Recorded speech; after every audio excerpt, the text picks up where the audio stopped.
Recording in progress.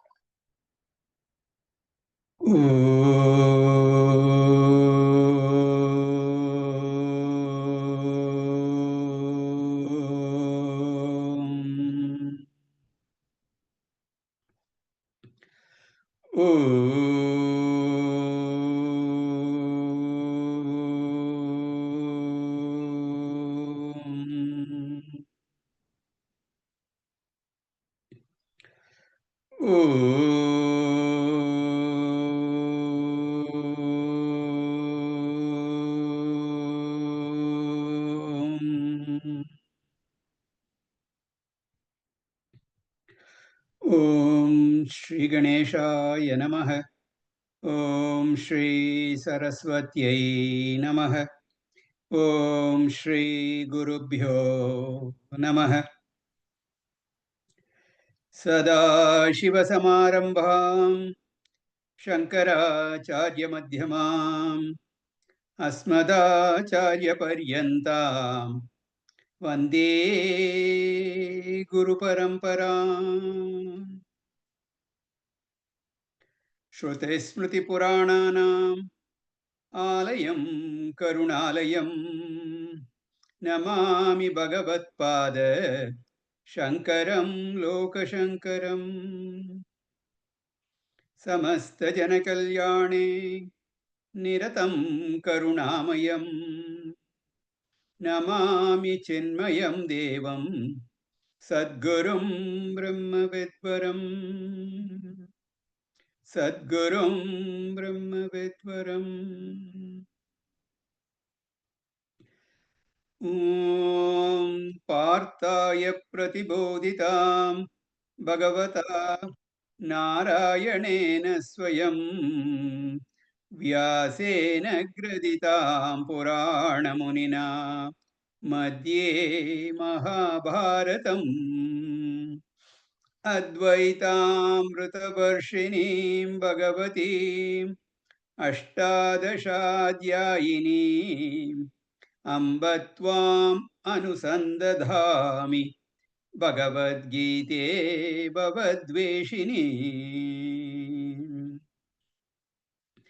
Yam Brahma Varunendra Rudra Marutah Stunvanti Devyai Stavaihi Vedai Sangapadakramopanisadaihi Gayanti Yam Samagaha Dhyanavastita Tadgatena Manasa Pashyanti Yam Yogino Yasyantam na Vidusura Suraganaha Devaya Tasmai Namaha Devaya Tasmai Namaha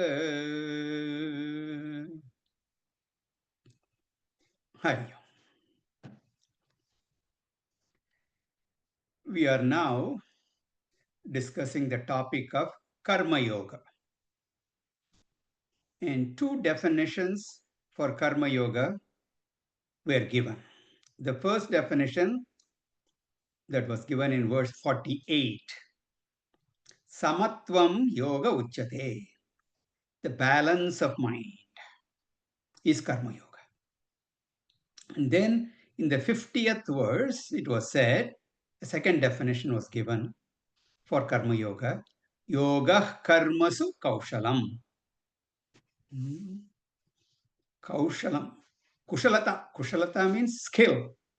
That skill in converting the binding karma to liberating karma.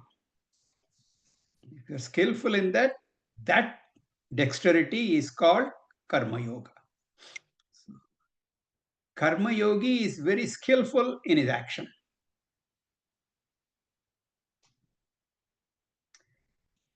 Now in verse 51, Bhagavan will talk about the stages that a Karma Yogi has to go through to gain that skill. So let us read verse 51. Karmajam buddhi yuktahi Karmajam buddhi yuktahi Phalam tyaktva manishinah. Phalam tyaktva manishinah. Janma bandha vinirmuktah. Janma bandha vinirmuktah. Padam gacchantya namayam. Padam gacchantya namayam. Karmajam buddhiyukta hi phalam tyaktva manishinah. Janma bandha vinirmuktah padam gacchantya namayam. So, what are the stages one should go through to gain that liberation through Karma Yoga? The first stage is Buddhi Yuktah. One should have the right attitude towards life, towards the various experiences that comes to one. You should have the right attitude. The buddhi here means the proper, correct attitude. And that attitude is born out of the right discrimination. Without proper discrimination, you cannot build up a healthy attitude. That discrimination is knowing that the spiritual or the inner growth is much more important, more and more important than the external growth, the material growth, all these accomplishments, the worldly accomplishments, they are not as important as the inner growth, the spiritual growth within oneself. Initially, when we enter life, we value artha and kama, security, money, wealth, pleasures, comforts. That's what we want. We give a lot of importance to that.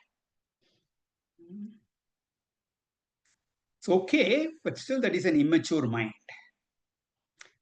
As the mind becomes more and more mature, gains this viveka. Not that we throw away all that. We don't put ourselves in insecure, harm's way. No, not like that. Nor do we throw away the money, the wealth that you have. Being comfortable, you make yourself miserable. No, not like that. They're all very much part of life. They're also accepted by Shastras.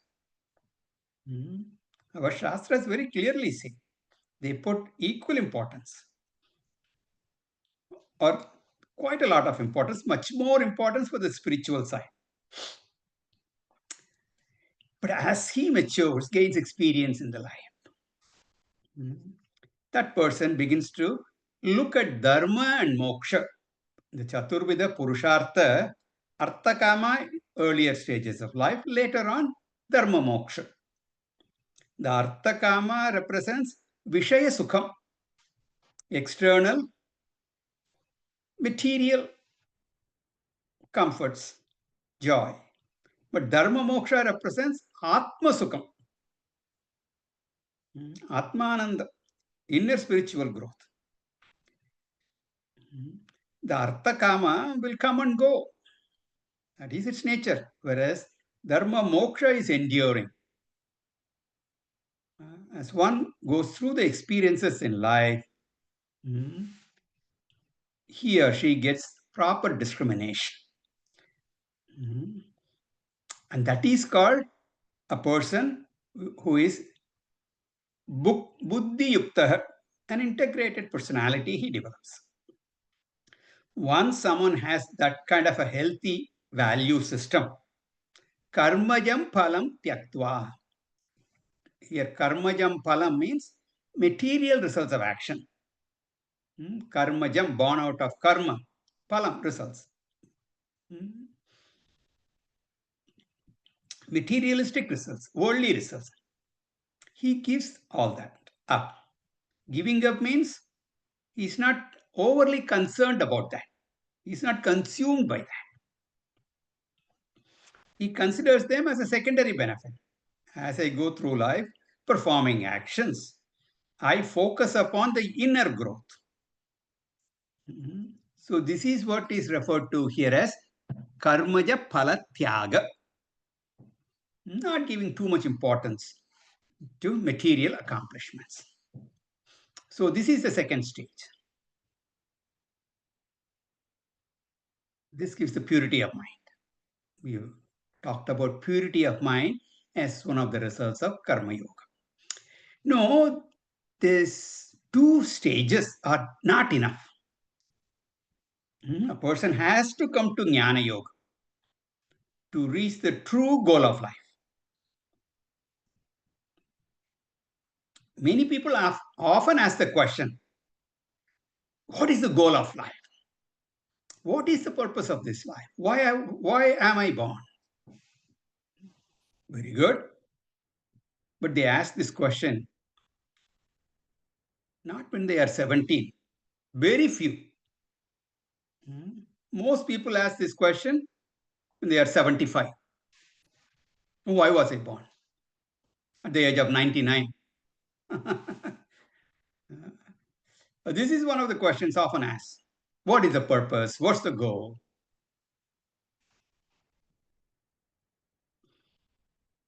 The simplest way to answer this question is just look at nature. Look at nature. What does a tree or a plant do? It grows. Natural process. The seed becomes a sprout, the sprout becomes a plant, and then it becomes a tree. The natural programmed goal of every plant is growing, growing, and growing. While they grow, they contribute to the creation in the form of leaves, fruits, and so on. And after reaching their highest growth, they wither and perish. If this is nature's creation, I being an integral part of the creation also, my goal should also be very similar. I must grow, but there is a small difference between the way animals and human beings and plants grow. For all of them, other than human being, that is all programmed. The mental growth, intellectual growth are neither possible nor do they work for it. They only grow physically.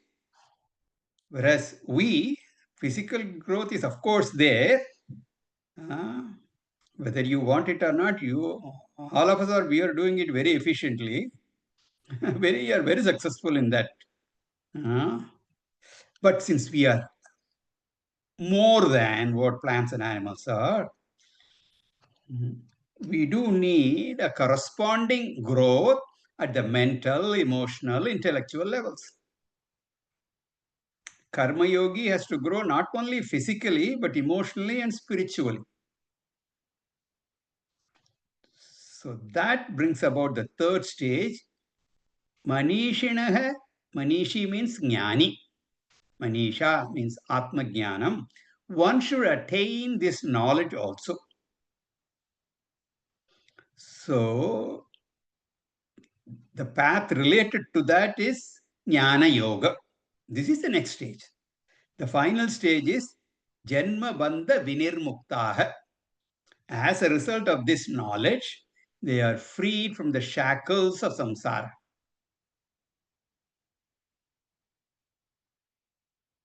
Freed from that. They are liberated. The bondage is presented in different ways. In the first chapter, we saw that bandha was presented as raga, shoka, moha. Raga, attachment, shoka, grief, moha, delusion, confusion. These are the shackles. The same shackle can be put in philosophical terms also. Janma mrityu, janma marana, birth and death. The transmigration, the repeated births. Being born, Punarapi Jananam, Punarapi Maranam, this kind of cycle, that is also called samsara.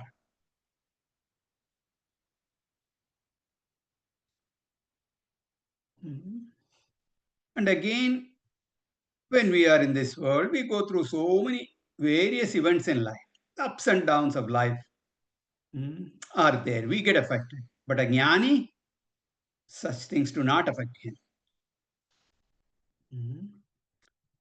That kind of a life, free from all those things, that inner freedom is called Jivan Muktihi. The mental freedom while living, that is called Jivan Muktihi. The mind becomes very light. It becomes very enjoyable. The greatest tragedy that we all face is our own mind becomes so heavy, so burdensome. Mind becomes the enemy. Physically, it does not have any weight, but we feel it's bearing down on us. But the Jivan Mukti is a state wherein the mind is feather like, lightest.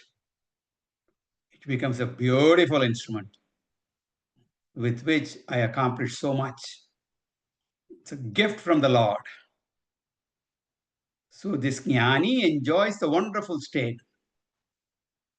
He will continue to enjoy this state till his prarabdha karma gets exhausted. And then anamayam gachanti, merges into Brahman.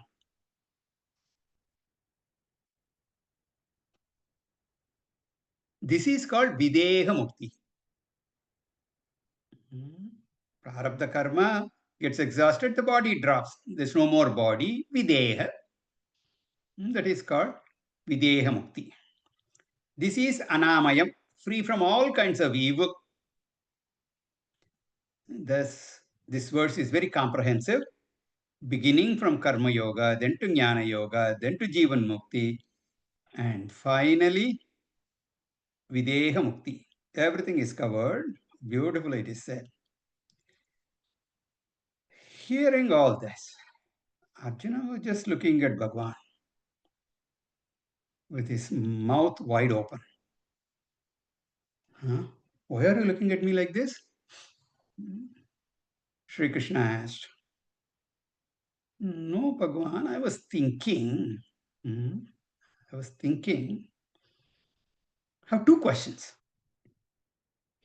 One question can be put in a different way also. Okay. What's it? What are your questions? Tell me.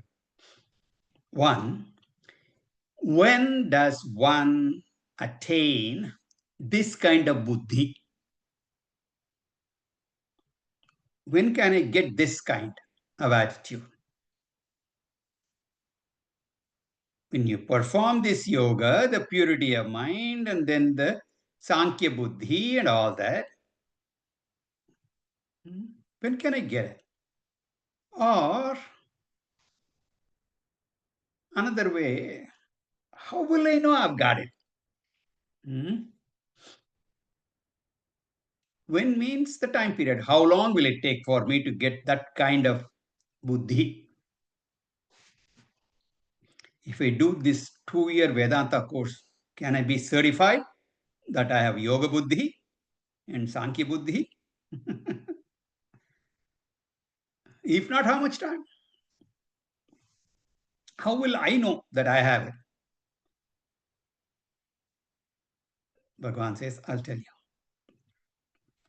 And he says, verse 52, Yeda te moha kalilam, Yeda te moha kalilam, buddhirvyatitarishyati, buddhirvyatitarishyati, tata gantasi nirvedam, tata gantasi nirvedam, श्रोतव्यस्य श्रुतस्य च श्रोतव्यस्य श्रुतस्य च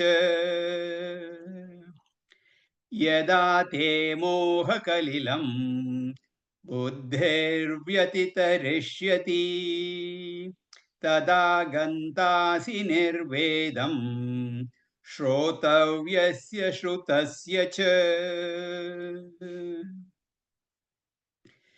These two verses, 52 and 53, are the elaboration of the previous verse, wherein the stages are presented.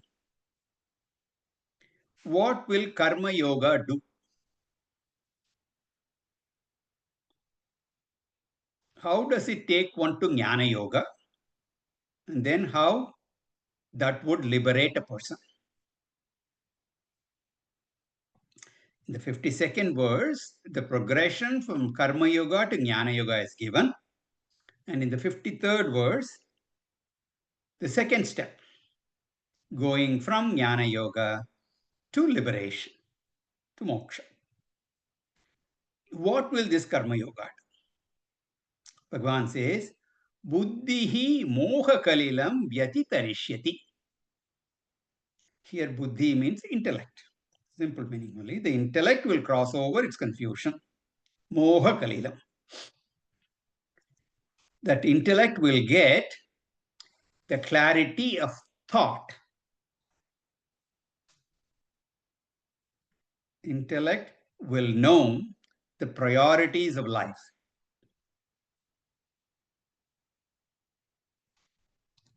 Before you do all that, before you practice Karma Yoga and you gain more and more discrimination, before all that, this moksha itself is a vague concept.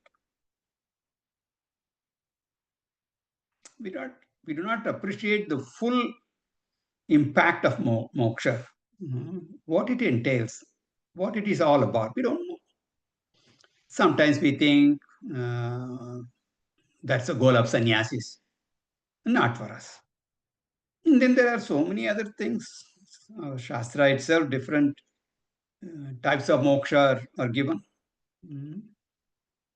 So sometimes people think these sannyasis, they talk about this moksha because they failed in life. They didn't get what they want, and therefore they want something else, and they talk gloriously about that. That's also some people think.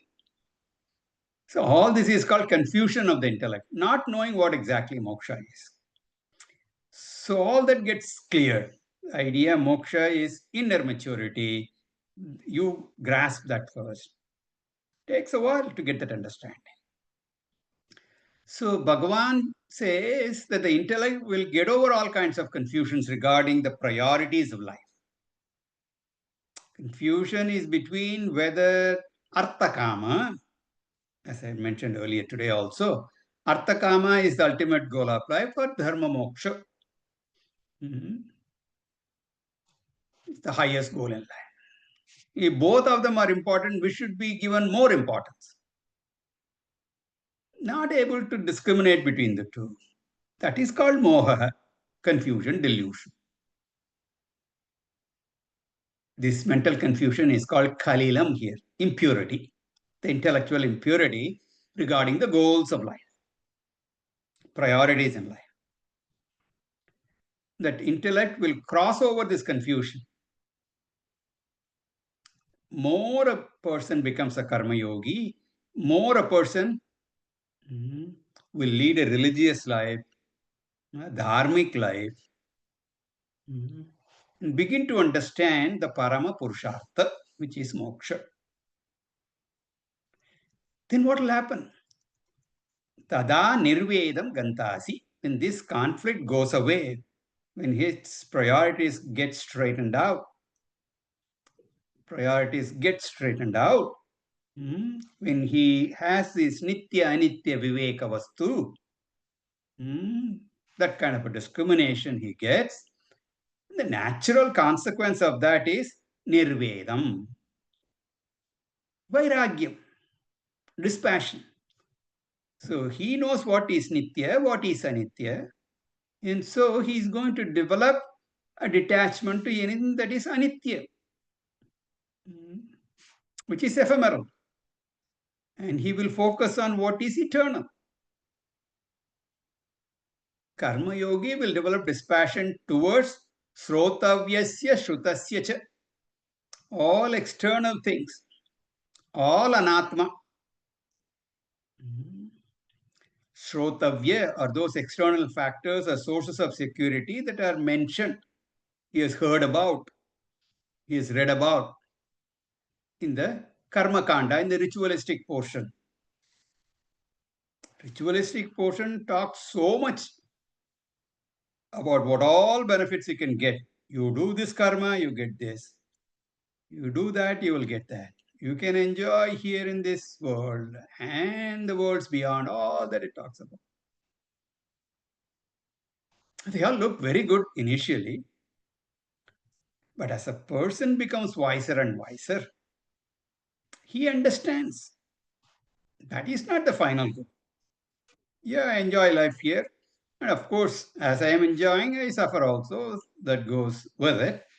And then I go to Swargaloka, Pitraloka, this loka, that loka, I enjoy greater pleasures there. Then I come back and suffer once again. He understands all that. Then he thinks, I have to put an end to all this. And no more this shuttling back and forth.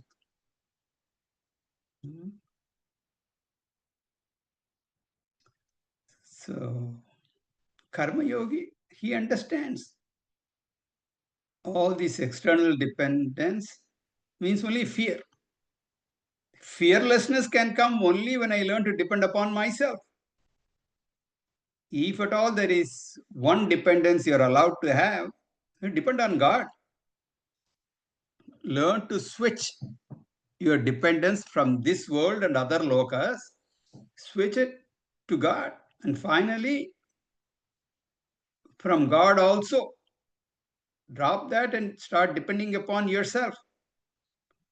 Yourself, that is, that Atman, Brahman is you, and that is eternal.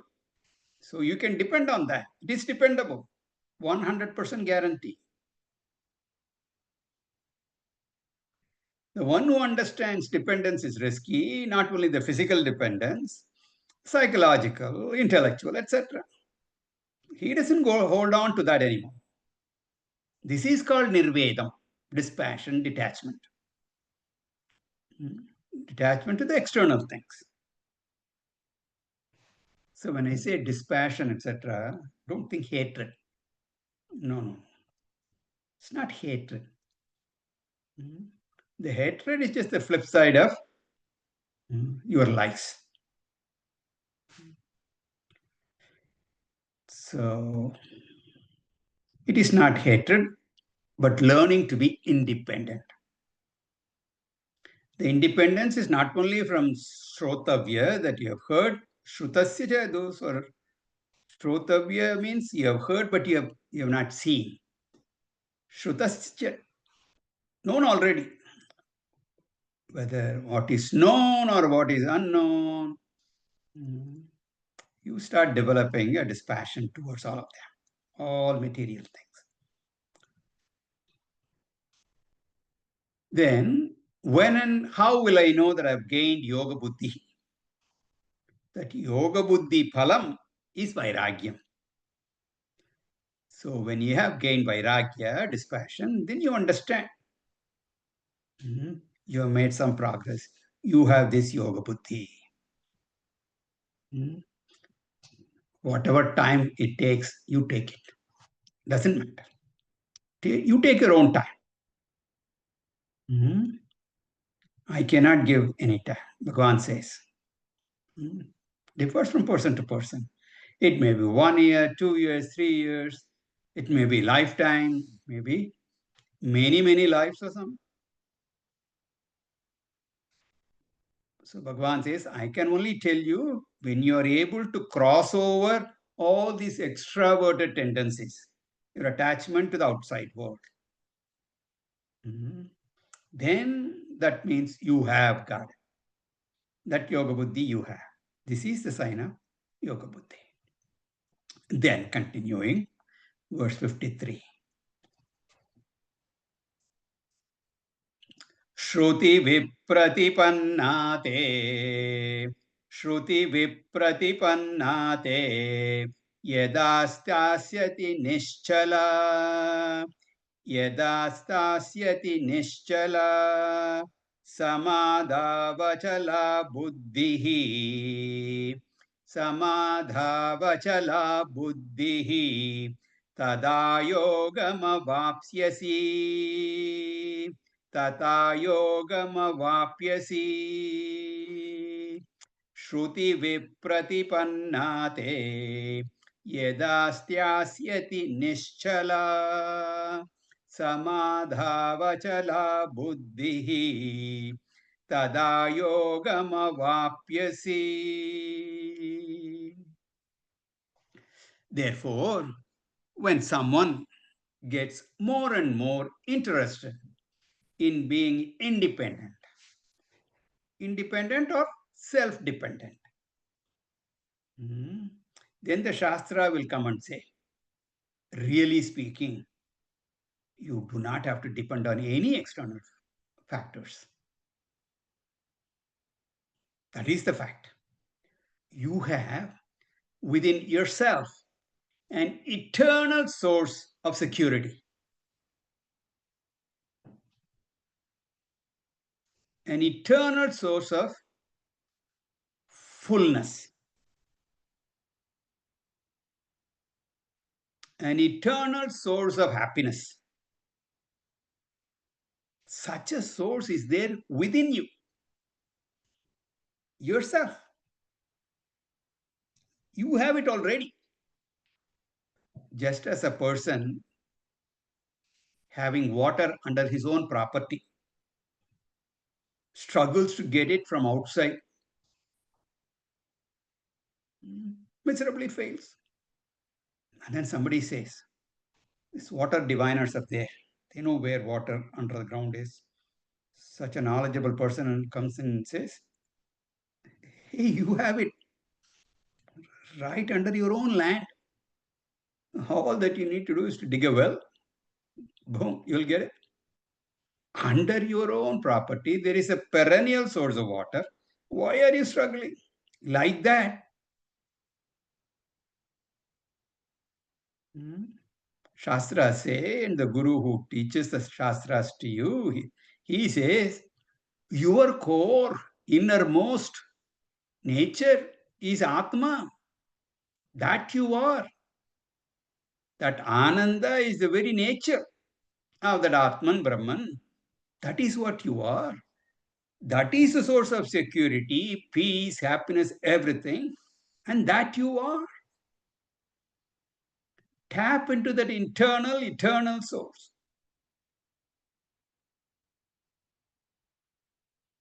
The advantage of knowing that I have my own perennial source of water, I can start distributing to others also. I can give it to others. Very nice. You know? Similarly, if you have that Purnatvam, you can give that to others. Instead of going to everyone with a begging bowl, pleading them, can I depend on you? Give me some security. Give me love. Give me happiness. Give me some peace.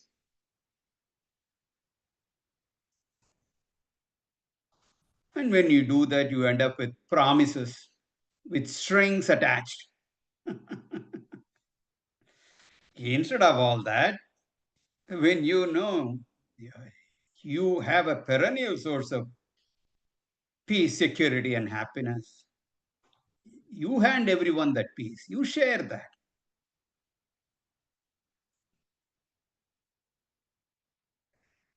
There is a big transformation from being a beggar to a giver. That is discovery of Purnatvam, completeness. And since it is perennial, since it is eternal, even when you give, there is no loss for you. You give that abhayatvam, fearlessness. You are fearless and you make others fearless. Anand, you're happy, you make everyone happy. This is called self-discovery. The confused mind was struggling to find where to turn, looking for security, looking for peace, looking for love, looking for happiness. It's called Shruti Vipratipanna. This mind that is totally deluded because of listening to various Shruti Vakya, meaning the ritualistic portion, not Vedanta, Veda Purva Bhaga, Karma Kanda, not Jnana Kanda. Instead of that, decides to go inward to the inner source. And when it does, what does it discover? Yada samadhav yasyati. Here samadhi means Atma. What type of Atma? Purna, ever secure Atma. That Atma is an embodiment of love. What is love? When Purnatvam is expressed outside, it is love. He experiences this state of mind all the time. We do experience the fullness from time to time. Whenever we have achieved something, whatever we wanted, we get it. And in those moments, we're happy. All those accomplishments, however, are temporary. So the experience of happiness is also temporary. Jnani, on the other hand, discovers and experiences a permanent state of fullness, completeness, joy. What kind of discovery is it? Achala nischala styasyati. Two words are given here. The technical significance. The self-discovery or self-knowledge must be free from two obstacles. We will discuss this topic in great detail later. I'll just introduce that here. We will discuss this topic in great detail later on. One obstacle is samkhya, doubt. Doubt regarding my Purnatva. Second obstacle is habitual notion that I need the external things to be happy. A lifelong smoker, even after being convinced about the ill effects, health effects of smoking, he cannot kick the habit. Cannot even imagine a life without smoking. We have the notion that we cannot be full and complete without certain things. Such habitual notions, those habits, do not go away easily. Even after self-discovery, that vasana lingers. This fellow knows smoking is not good for him, but he still cannot have it. Same thing when it comes to Atma Jnana. He has done the Shravanam, he has done the Mananam. He knows I am that. But still, he cannot be that because of these habits. Erroneous notion that is called viparyaya. So, samkhya and viparyaya are the two powerful obstacles to our knowledge here, getting established with that knowledge. Intellectually, we will know. So even after gaining that intellectual knowledge, one has to eliminate these two obstacles. So appropriate exercises are given for that, and we will talk about it later. When a person has removed these two obstacles, self-knowledge will be complete. Not only be an intellectual knowledge, but it would be an actual abidance in that knowledge. So here Bhagwan uses two words, nischala and achala. Nischala means free from doubts, and achala means free of that viparyaya, erroneous notion. Such a person is called sthira prajna or stita prajna, one who does not depend on anything else except himself, meaning his true self. Then and then alone, tada yogam avapyasi.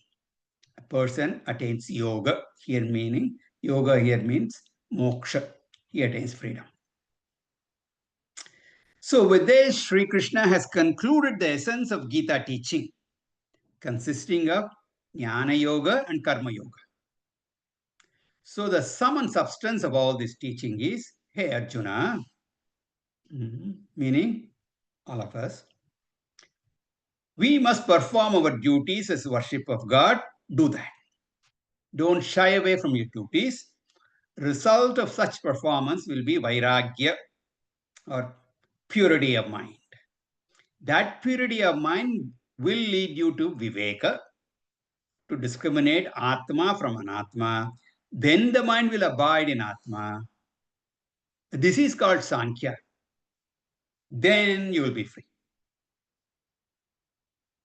So with this 53rd verse, Bhagavan Sri Krishna has concluded his teachings. He has summarized the entire Vedic teaching in verses 11 through 53. He talked about the spiritual life of a seeker as designed by the Vedas. Then we have so many chapters left, another 16. What are they going to talk about? Chapters 3 through 17 are only an elaboration, an exposition on this teaching consisting of Karma Yoga and Jnana Yoga. So this material that we have covered so far in the second chapter is like a foundation upon which the remaining 16 stories of this building will be built.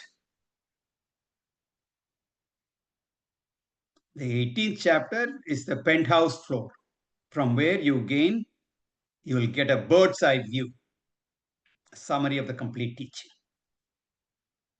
So we should remember this portion very well. So I will strongly urge every one of you to go back and review what we have covered so far, especially from verse 11 onwards. 11 through 53. 42 verses. Review this again. Take some time. I've shared everything with you. The audios are there. The transcripts are there. So a very good idea to review this. This is a strong foundation. On that we are going to build. And you should always be in touch with these verses. Having said that, Bhagavan gives Arjuna a chance to ask any questions, to clear any doubts he may have with regard to Karma Yoga and Jnana Yoga. Any sadhanas, etc. And Arjuna was just waiting for such an opportunity. So Sri Krishna has succeeded in bringing Arjuna from the state of crying and weeping and to being a serious student, intently listening. So Arjuna now raises a question.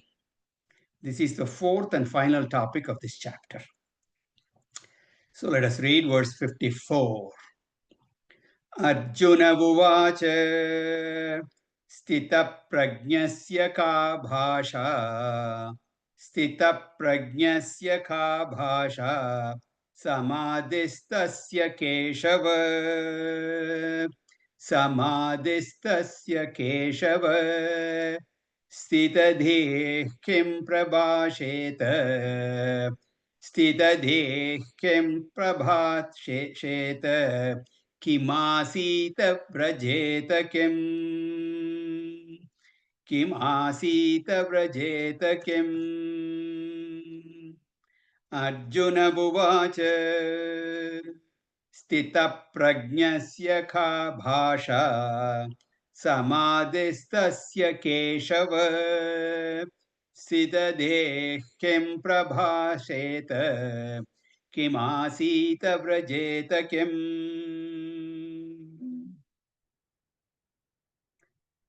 Arjuna is very pragmatic, very practical. He wants to know whether there will be any practical benefit out of these spiritual sadhanas. He's not interested in just an academic knowledge. Good to know. But how am I going to be benefited? He just doesn't want to say, yes, I studied Gita. I know what he said there. That is not his.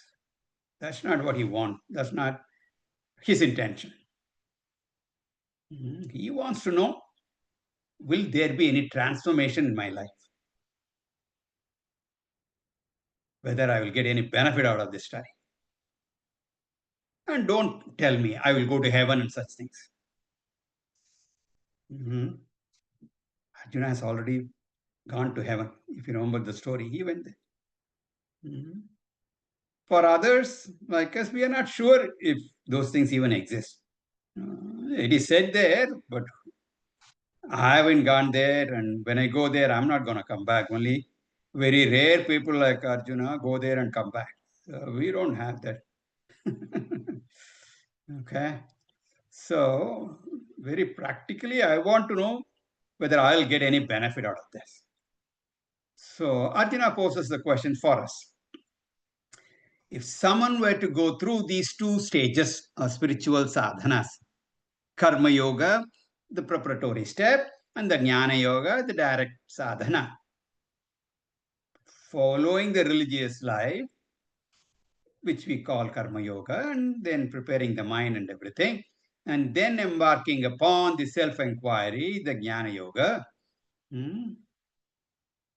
If I do that and I discover myself, what happens? He just does not understand it vaguely. Yeah. He has gained conviction in the truth, totally satisfied with the teaching. He has gained Samkhya Buddhi. Such a person is a jnani. So I become the jnani. And Arjuna gives the jnani a special title also. Sita prajnaha. Sita prajnaha means jnani, a man of firm wisdom. Prajnaha, sthita, firmly established in that.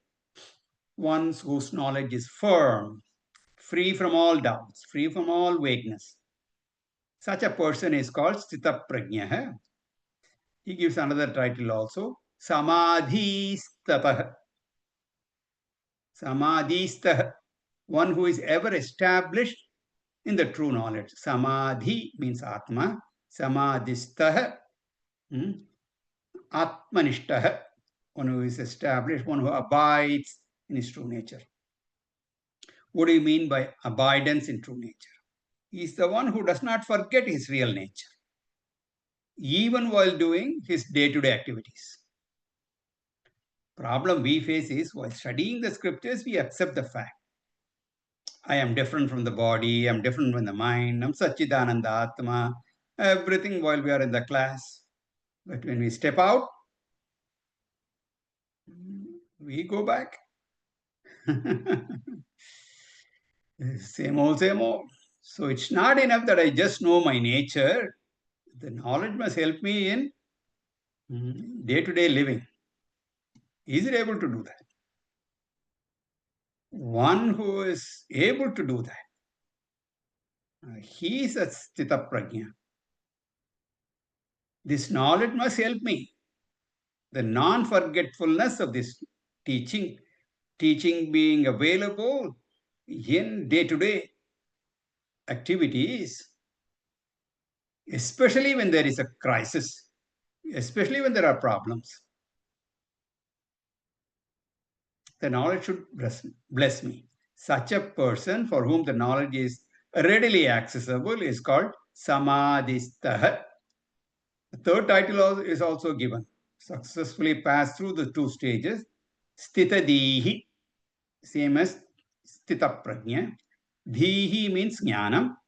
Stitadihi means a person of firm knowledge, doubt-free knowledge. For him, this knowledge is a fact. It's not an information coming from the scriptures. It's not a hypothesis. It's a fact. Such a person is called Stitadihi. So Stita Prajna implies he has done Vedanta Shravana. Stitadihi indicates he has done Manana. And Samadhistaha confirms that he has done Nididhyasana. All these three words talk about a Jnani. So Arjuna wants to know the description of such a Jnani. Hey Keshava, oh Krishna, please describe the characteristics of this Jnani. Sita Prajnasya Ka Bhasha. Bhasha means description, not language. Description, characteristics. You please give so that I can decide whether to become a Jnani or not. Is it worth the effort? If it's not worth it, I'll stop coming to this class. Very practical. Ka Bhasha Kim Prabhasheta. How will he talk to other people? Is there any difference in the way he communicates with others? Or whether he will talk at all? Will he talk? If at all he talks, how will he talk? Is there any change in him? Kim Asita? How will the Jnani sit? Arjuna thinks that there will be several physical differences. People think that Jnani must do abnormal things. If he's just doing whatever you and I do, what kind of a Jnani is this? Yes, people expect all kinds of these things. Vrajeta Kim, does he walk? How does he walk? Does he use his legs or does he walk on his hands? Does he walk straight or go backwards or sideways? And how does he transact with people? How does he react to people? What is his behavior? So all this in Sanskrit we call it Sita Prajnasya Lakshanani, characteristics of a wise man. This is the Arjuna's question. The import of this question is, how does a Jnani respond and react to all the experiences in the world? How does he interact with things, beings, happenings around him? And Bhagwan will give an elaborate answer to this question. This is a very important section, the fourth section. Sthita Prajnasya Lakshanani. And that answers the rest of this chapter, starting from verse 55. Okay, we will take that up next. Om Purnamada Purnamidam Purnat Purnamudachyate Purnasya Purnamadaya Purnamevavashishyate. Om Shanti Shanti Shanti. Harihi Om Shri Gurubhyo Namaha. Harihi Om.